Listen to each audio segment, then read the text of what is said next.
અફરા ફાયરિંગની ઘટનાનો વધુ એક વિડીયો સામે આવ્યો છે, જેમાં આરજેડી સમર્થકો બડા તેલપા ગામમાં બીજેપી કાર્યકરના ઘર પર હુમલો કરતા જોવા મળે છે। થોડી વાર પછી બીજી બાજુથી પણ પથ્થરમારો શરૂ થાય છે। આ પછી અહીં ગોળીબાર થઈ રહ્યો છે। આ ફાયરિંગમાં એક આરજેડી સમર્થકનું મોત થયું છે અને 2 ઘાયલ છે। આ વિડીયો 21 મેનો છે, જે હવે સામે આવ્યો છે। ત્યારે હવે છપરામાં ચૂંટણી હિંસા બાદ આરજેડી ઉમેદવાર અને લાલુની પુત્રી રોહિણી આચાર્યની મુશ્કેલીઓ વધી ગઈ છે। તપાસમાં સામે આવ્યું છે કે પૂર્વ મુખ્યમંત્રી રાબડી દેવીના બોડીગાર્ડ જીતેન્દ્રસિંહ ચૂંટણીના દિવસે સારણમાં રોહિણી આચાર્ય સાથે હતા। એસપીના રિપોર્ટ બાદ જીતેન્દ્ર વિરુદ્ધ કાર્યવાહી કરવામાં આવી છે।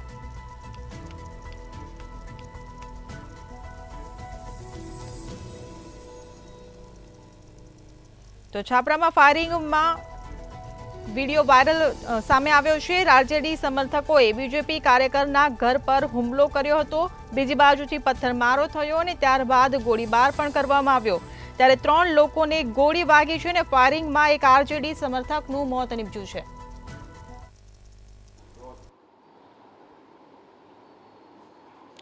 જે પ્રમાણે પટનાની અંદર જે ઇલેક્શન દરમિયાન જે જૂથ અથડામણ થઈ હતા અને એક બાદ એક જે વિડીયો છે તે વાયરલ થઈ રહ્યા છે। આજે વધુ એક નવો વિડીયો વાયરલ થયો છે, જેની અંદર જે રાષ્ટ્રીય જનતા દળ અને ભાજપના જે કાર્યકર્તાઓ છે તે બંને એકબીજા પર પથ્થર મારતો કરતા હોવાનો જે વિડીયો છે તે વાયરલ થયો છે। વિડીયો છે એક વ્યક્તિ દ્વારા અગાસી ઉપરથી બનાવવામાં આવ્યો છે, જેની અંદર તમામ જે અત્યારે દેખાઈ રહ્યું છે કે વિડીયોની અંદર કે જે આખું ટોળું છે તે રાષ્ટ્રીય જનતા દળના જે તમામ જે લોકો છે તેના દ્વારા જે ભાજપના કાર્યકર્તાઓ છે તેની ઉપર હુમલો કરતા હોય તેનો વિડીયો સામે આવ્યો છે। ત્યારે થોડી દેર બાદ આ તમામ જે ભાજપના જે કાર્યકર્તાઓ છે તેમણે પથ્થરમારો કર્યો। બંને સામે સામે પથ્થરમારો થઈ રહ્યો હતો। આ પથ્થરમારા દરમિયાન જે એક વ્યક્તિ દ્વારા ખાનગી ફાયરિંગ કરવામાં આવ્યું ને ખાનગી ફાયરિંગની અંદર એક વ્યક્તિનું મોત થયું અને સાથે 2 વ્યક્તિ છે તે ઈજાગ્રસ્ત થયા હતા। આ જે સમગ્ર ઘટના છે તેનો વિડીયો જે હાલ સોશિયલ મીડિયાની અંદર અત્યારે ખૂબ વાયરલ થઈ રહ્યો છે અને સાથે સાથે જ જે વિડીયોની અંદર પણ દેખાઈ રહ્યું છે ઘણા બધા જે લોકો છે પોતાના હાથમાં રાઇફલ, કટ્ટા તેમજ રિવોલ્વર લઈ અને દોડી રહ્યા છે અને સાથે સાથે ફાયરિંગ પણ કરી રહ્યા છે।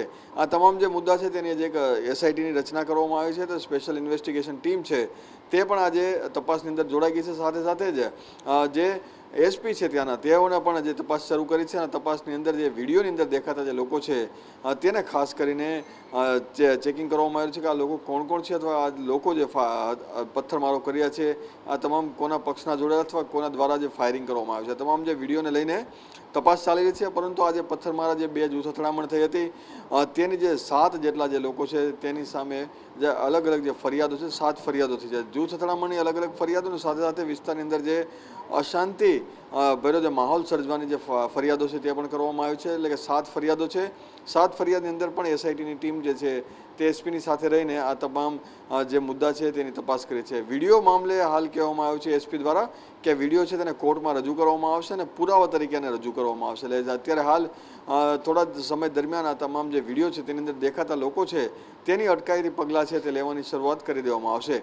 સાથે સાથે જે બંને પક્ષના જે લોકો છે તેની પૂછપરછ પણ હાલ કરવામાં આવે છે કે ક્યાં મામલે આખો સમગ્ર મામલો છે તે આવ્યો છે। પરંતુ જે પ્રમાણે ઇલેક્શન બાદની જે સમગ્ર ઘટના ઘટી છે તેને લઈને ત્યાંનું જે ઇન્ટરનેટ નેટવર્ક છે તે પણ બંધ કરી દેવામાં આવે છે। એટલે કે 25 તારીખ સુધી જે પટનાના જે વિસ્તાર જે છે ઘટનાગ્રસ્ત વિસ્તારના આસપાસના વિસ્તાર તેની અંદર નેટવર્ક નહીં યુઝ કરી શકાય, કારણ કે આ જે અલગ અલગ પ્રકારના જે માહોલ છે તેને બગાડવાના જે સોશિયલ મીડિયાની અંદર પણ જે પોસ્ટ કરવામાં આવી છે તેને ધ્યાનમાં રાખીને કલેક્ટર દ્વારા નિર્ણય લેવામાં આવ્યો છે।